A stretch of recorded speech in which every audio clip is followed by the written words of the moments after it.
So I'm hoping this will be a good weekend to show you some fossil collecting. Weather's not cooperating. I picked these days because it was supposed to be sunny up here, but so far not yet. Though we still have about 200 miles to the destination, so we will see.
So here I am back at the Lost Golden Trilobite site, also known as the Beecher's Trilobite Bed. Unfortunately, Gus couldn't come this time, so it's just me here by myself out in the woods by this huge outcrop, and I'll be looking for more of these trilobites in the upper layers. We're not going to get to the golden trilobite layer yet. That Gus and I are going to do when we get down to that layer. We're still going to take a little bit of work, but there is other fossils in the formation, so hopefully I'll make some nice finds. When I make some nice finds, I will bring you in. Oh, and before we get started, if you like this type of video, if you like fossil hunting adventures, please take a moment to go ahead and hit the subscribe button. It only takes a moment, and it really helps out my channel a lot. So if you would, please go ahead and do this. I hope you enjoy this video and the fossils that we find. One thing I remember from last time is to take a look at the scrap pile, because Marcus is a high-end dealer, and the stuff that's not good enough to send to shows that he rejects and throws down the pile is really actually good. Last time we dumped some really nice stuff from the Cambrian of Utah on this hill. So I'm going to go ahead and take a look. It looks like there are actually some fresh pieces out here. So maybe there will be some trilobites.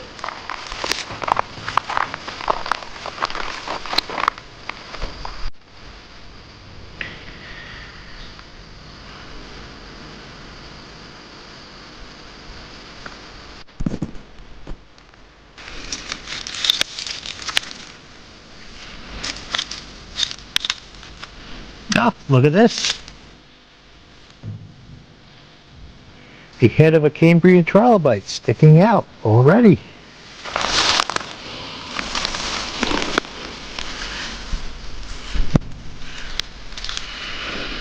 Yeah, it's like another partial here. This piece also has partials. Haven't found anything complete yet. Just started though. But I just mentioning this because last time I did, and hopefully that will happen, because I don't see myself getting to Utah anytime in the near future.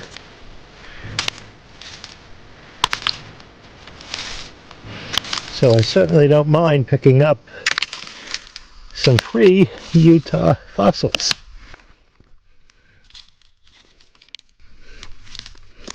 Thank you to Marcus.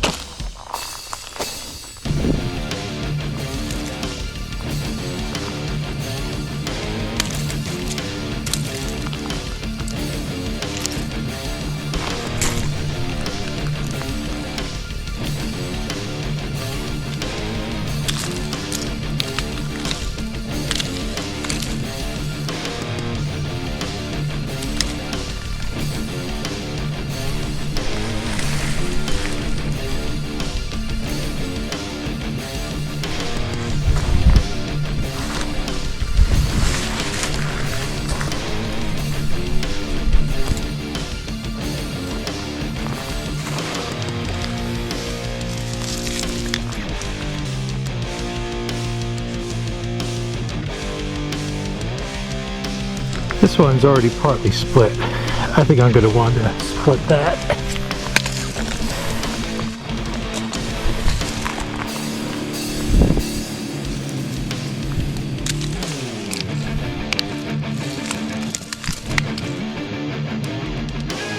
So, looking at the discards here, I found a Phacops, a full one.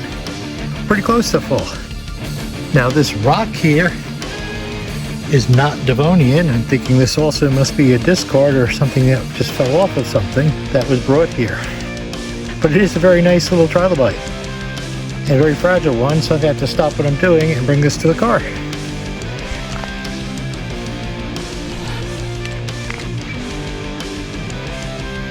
Alright, part of a little trilobite there.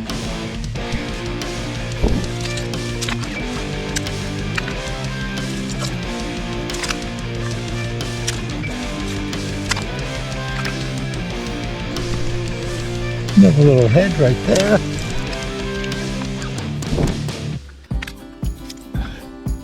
Another little head right there. So I'm not sure where this one came from. Once again, it looks like another discard. But it's Phacops. Phacops in what's probably Devonian rock, I would think. Speaking of Phacops, I'll be showing you a Phacop that one of our viewers sent in at the end of this film. Elisha, you might remember Elisha from our Penn-Dixie films, sent in a picture of his Phacops now that it's all really nicely prepped out. So that's coming up towards the end of the film. Here we go. Here's a nice whole trilobite. And that's not even from the fossils from this site. This is so cool.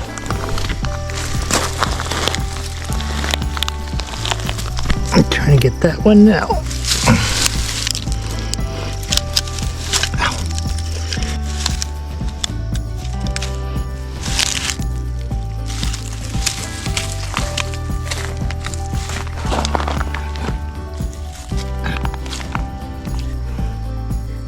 Yep. Don't really see anything on that one. Alright. This one has the back of a trilobite. That alone is not too exciting. But there could be more inside. It's a thick piece. I'll take that.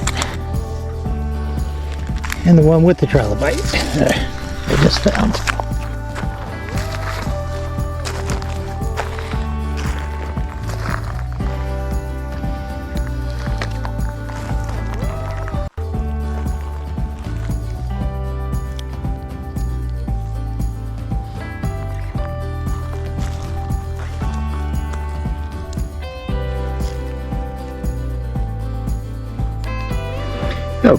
Okay, here's another little trilobite under here.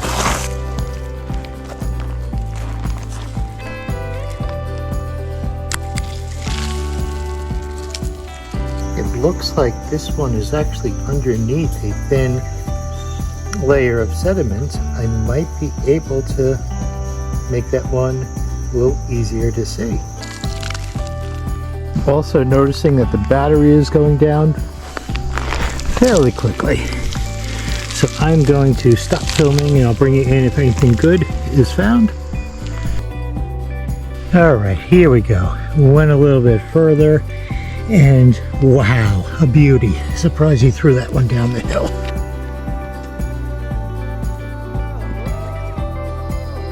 So I just want to take a moment to make sure that we all understand what's happening here.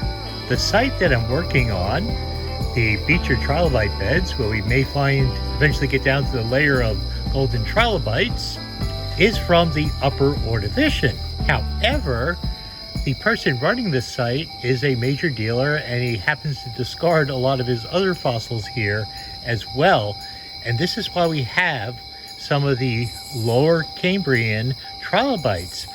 As you can see from this chart, these trilobites are some of the very first, appearing not very long after the first trilobites show up in the fossil record.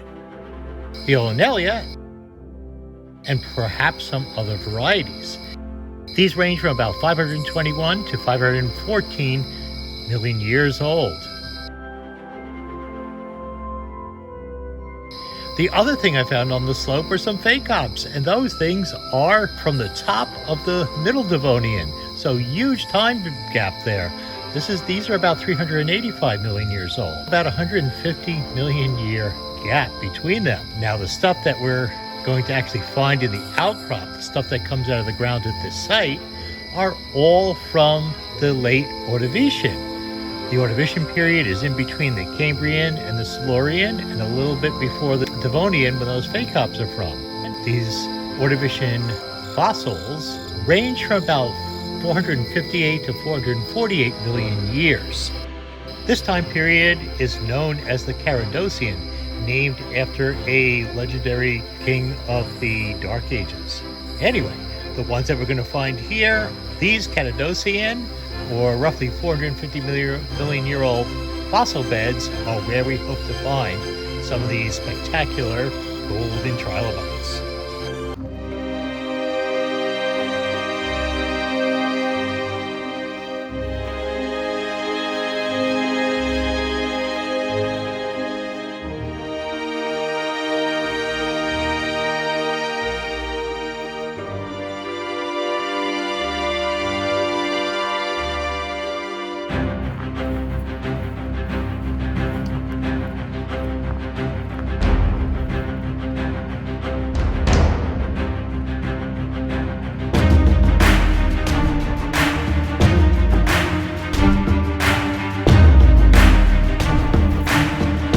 So this little patch of dirt inside this larger excavation is our little claim.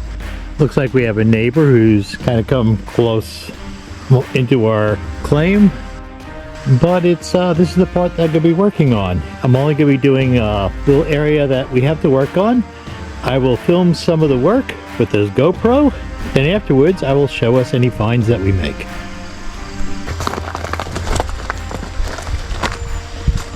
Alright, so a lot of debris has ended up in our little section. I'm going to start off by getting rid of the debris, but of course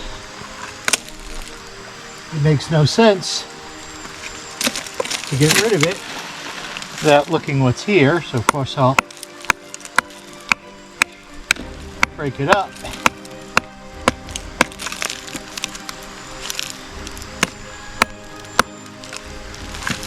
And see if there are any fossils. Once again, what makes this so special is this is what's called the Beecher trilobite beds, known specifically for one layer that has a lot of trilobites. And not just a lot of trilobites, but a very unusual preservation. They have pyrite.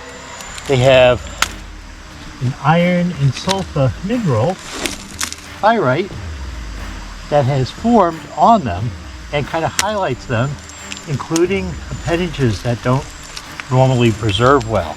So that's why this is such a special site. That's why we're hoping to get down to the special layer to find these good trilobites. But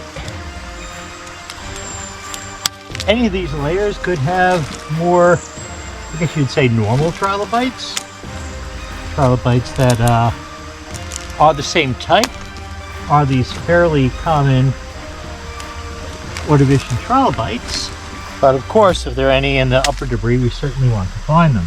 I'm going through this kind of quickly because this isn't the upper layers I'm looking at. This is really just debris that's been thrown into our hole.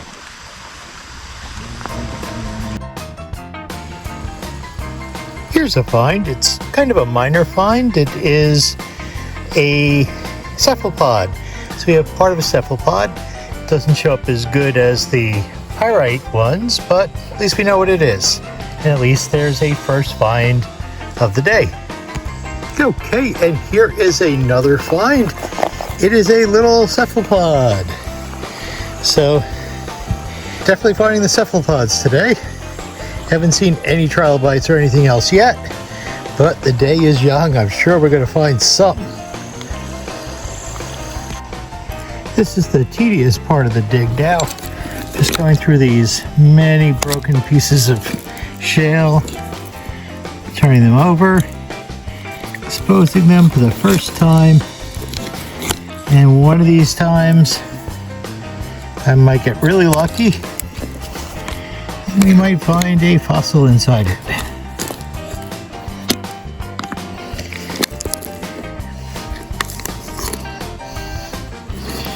The way that we search for the fossils is a little bit like flint knapping, because there could be a fossil just inside the rock, but we'd never know it without breaking it up. I see a lot of water structures. Those are not fossils.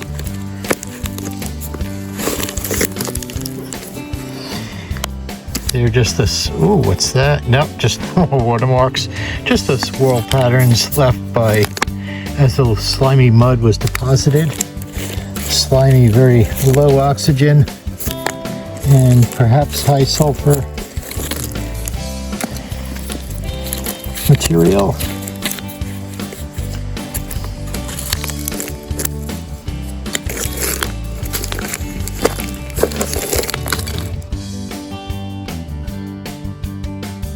Kind of like just peeling back bubble wrap. Unfortunately, not seeing any fossils. But we just keep going and going until we find something good. Found something interesting now. Do you know what this is? In the dark shale, I have these long stringy things. A lot of them really clumped together. We've seen some of this in my earlier films. These are graptolites, a phyla that is completely non-existent in our modern times. The entire phyla is gone. They were a colonial-like animal that we believed lived on the surface of the water of the ocean and sunk when they died. So we have a whole colony of graptolites. That one actually there looks like it's a little bit pyritized. A little bit of that iron sulfur. The other half of the fossil is over here. It's in two pieces, and there might be a little bit more to it. But we have graptolites. A very nice find. Here we go. I just pulled out a nice big cephalopod. Just came out of this rock right here. I turned it over, so I think the other half of the cephalopod is going to be underneath this. So I have to pull that rock out first. And then facing down, I believe, I'll find the other half of this very nice, partly, pyritized cephalopod from the Beecher trilobite bed. Very nice. Not at the trilobite layer, but am finding some cephalopods and graptolites. So, yep, not coming up empty, that's for sure.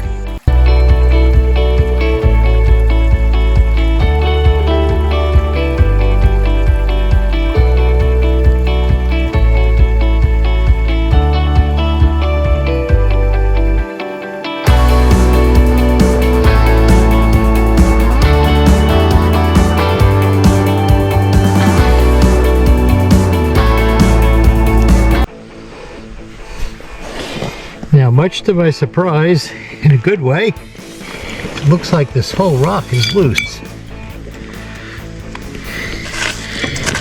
Looks like there is a good chance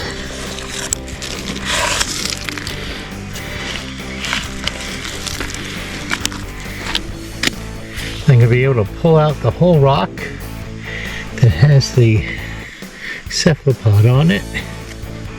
Right under here, it's a little bit buried with debris, but that's okay for now. Let me see if I can gently get this out.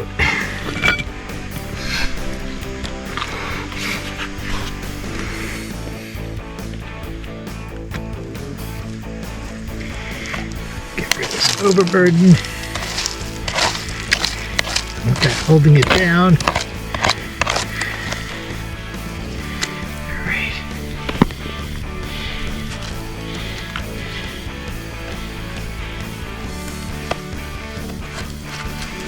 No, it is broken, unfortunately. Let's see how much is going to come out.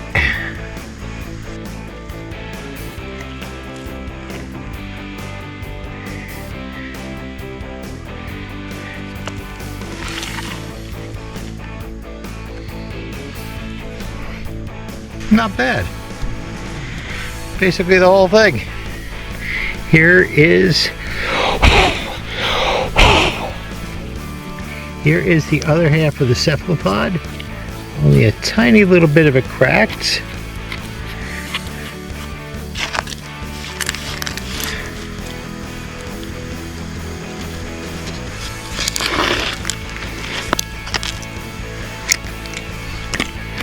The rest of it is all here. And you know, where you find some, there's more. So this layer, if I can match up this layer to other places, there may be more good fossils. Yay. Can you see this? We have a little friend. We have a little toad that joined us. Hello, toad. Hello there. Thought I heard something moving. I'm glad it wasn't a bear or a mountain lion. Glad it was just a little toad. Alright, goodbye little frog. Nice to meet you. Better watch out though. Lots of rocks coming down from over there. And you're not wearing a hard hat. You better not hang out there, little toad. So wow, I am in the big cephalopod layer now. It's wow, look at the size of this thing. Here's the top. Looks like I'm gonna have to try and split that carefully somehow because there's more of the cephalopod in there, but this is a big guy. Here's the other side of the cephalopod, and there's a tiny little trilobite tail. Can you see that? A tiny little trilobite tail on this also. So even though this is a big piece, because it has something special, I'm just going to take this whole piece home and work on it. That's what you do, because you don't want to, field cropping tends to ruin things. So I'm going to do the best I can with this. So today has been the day of the cephalopods. Look at this now. A beautiful pyritized cephalopod. Both parts, there may be more inside. Underneath here, I'll see if I can get that out. That's something to do at home. But yet another cephalopod. No trilobites except for a tail. Nice colony of graptolites so far. And several cephalopods. Would you look at this? Another cephalopod. I'm doing really, really well with these cephalopods.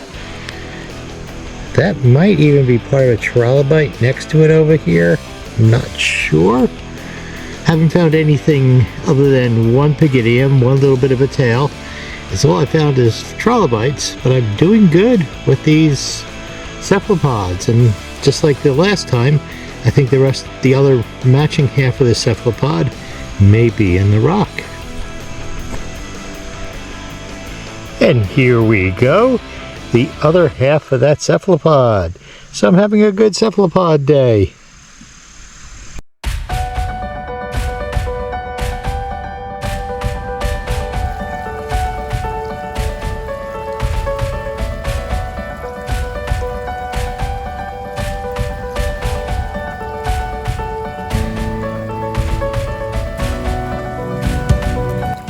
It is early afternoon now and the sun has come out. Had to put some sunscreen on because it's and got my hat because it was getting very hot in the sun. But having a good day. Found that really nice cephalopod, and yeah, the day's still young. I'll be here at the Beecher trilobite beds, or the Lost Golden Trilobites beds. We'll see what we find in the afternoon. So I'm hoping that the GoPro is now focused to see what I'm doing.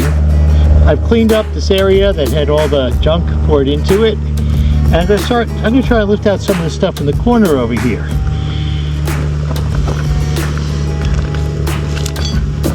No.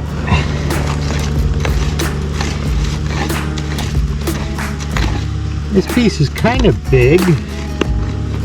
Then again, sometimes if you get under it and lift the whole thing, it might crack in some places or it might not, but getting large broad sections tends, I find, to work better when you go deep. And oh, let's see.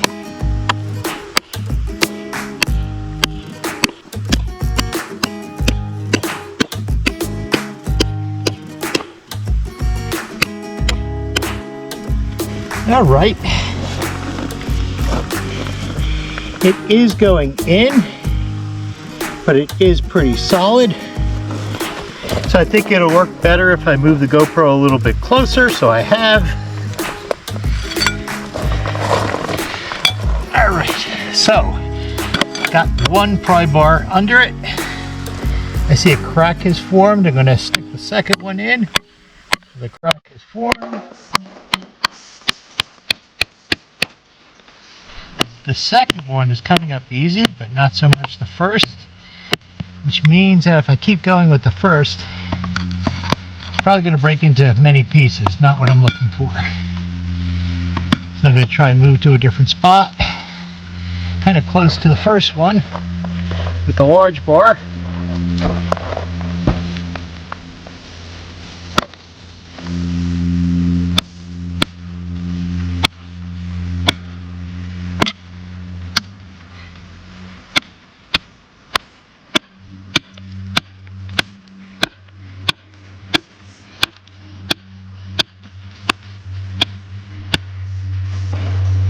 Yeah, I see it's popping up a little bit. Another part is broken off over here, so I'm going to ease that up first, because that'll just help the other part come off.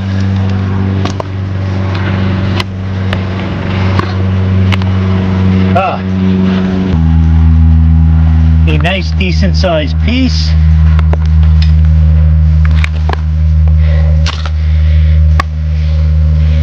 Now, this is a big piece.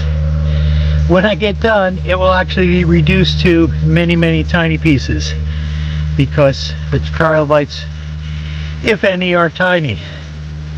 But first, I'll turn this over, see if there's anything large, like cephalopods, stuff like that, before breaking it up into the tiny pieces.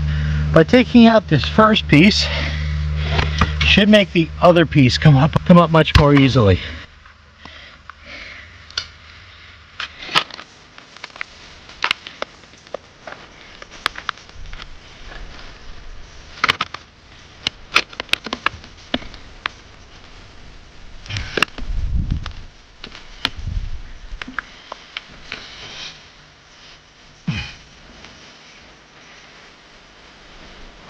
So I'm going to bring the camera over to show you this. As I'm splitting this up, you can see that there's cracks forming. See where it's separating in places? These are the places where the rock is already ready to crack.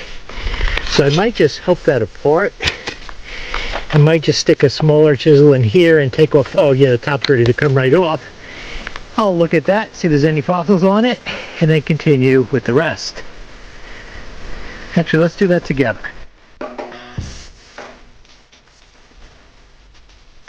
Excuse my heavy breathing, it's hard work.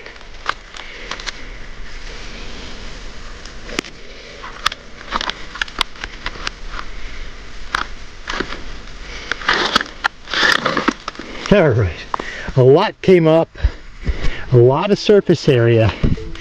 I'm going to very carefully go through all this to see if there's anything exposed before breaking it up further. I'm still looking this over piece by piece.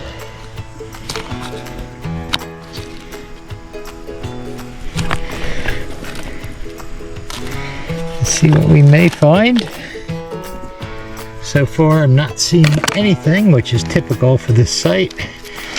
The grapevines are few and there's very little in between.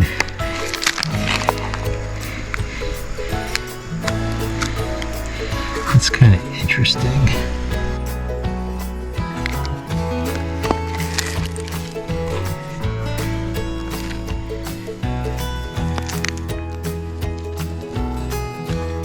Those are just watermarks, flow lines of various types from when this was underwater.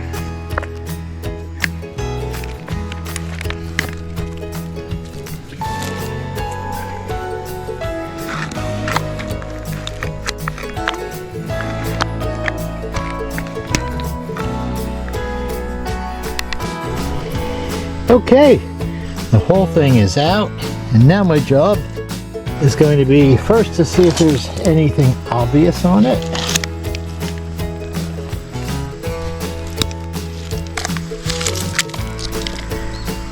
It's coming up in nice little layers. That's great. However, not seeing anything in these little layers. Not seeing anything anywhere.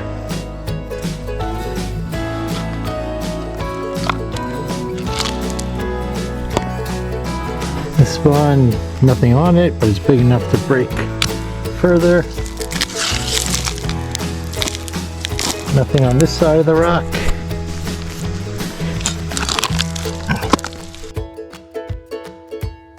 The bottom has a very interesting flow pattern, but that's all that is. So I'd say no obvious fossils.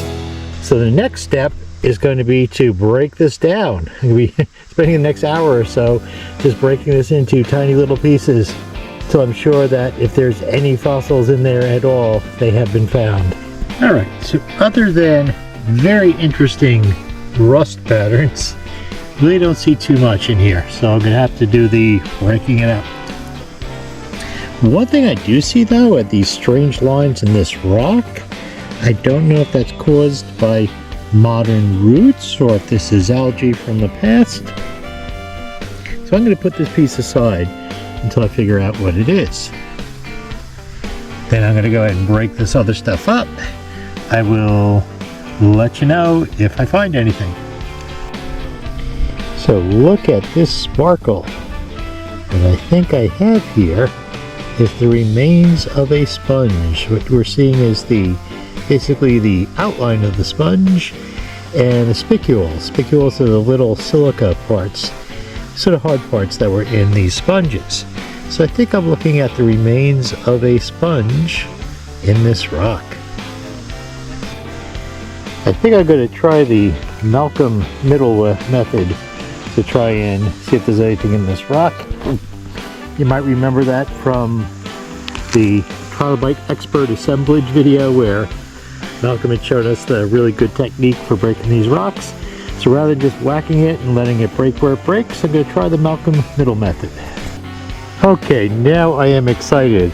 The Malcolm Middle method worked as far as splitting this and giving me 1, 2, 3, and it looks like maybe a 4th cephalopod and a pyritized graptolite, all in a pyritized something else, all inside this rock.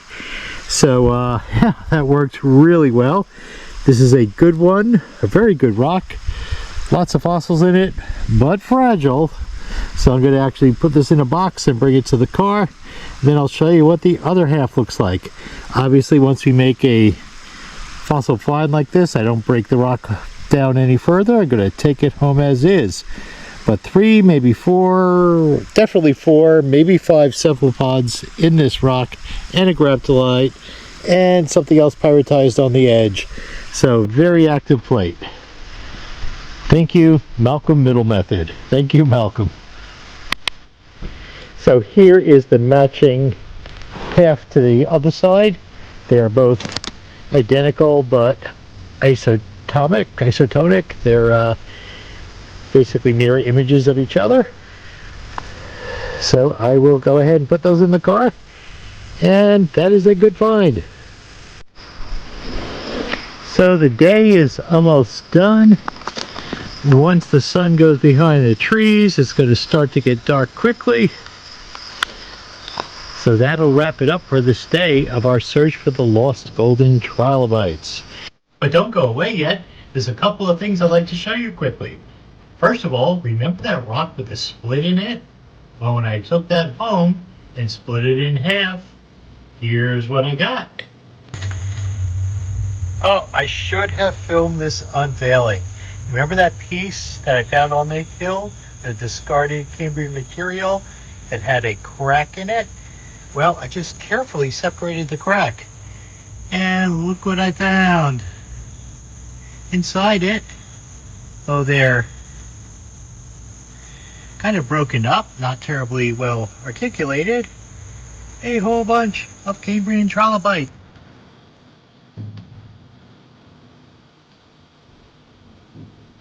So I'm going to have to look up and see exactly what these are. I will let you know if I can figure out exactly what they are.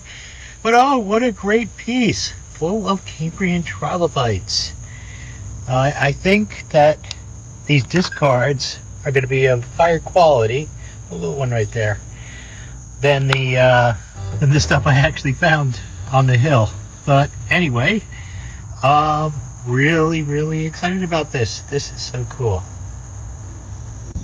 So here's a little rock, smaller than a pencil, and you see the very tiny trilobite in it. Sort of in the center now. Now, one more thing I'd like to show you is the trilobite that Elisha has prepared and sent photos in. This was from the Penn-Dixie site that we went to. Really nice, really fabulous prep job. He cleaned off his trilobite very nicely. And here's the final product. And my friends, if you like this video, please go ahead and hit the subscribe. It helps out the channel a lot. Also, thumbs up do as well.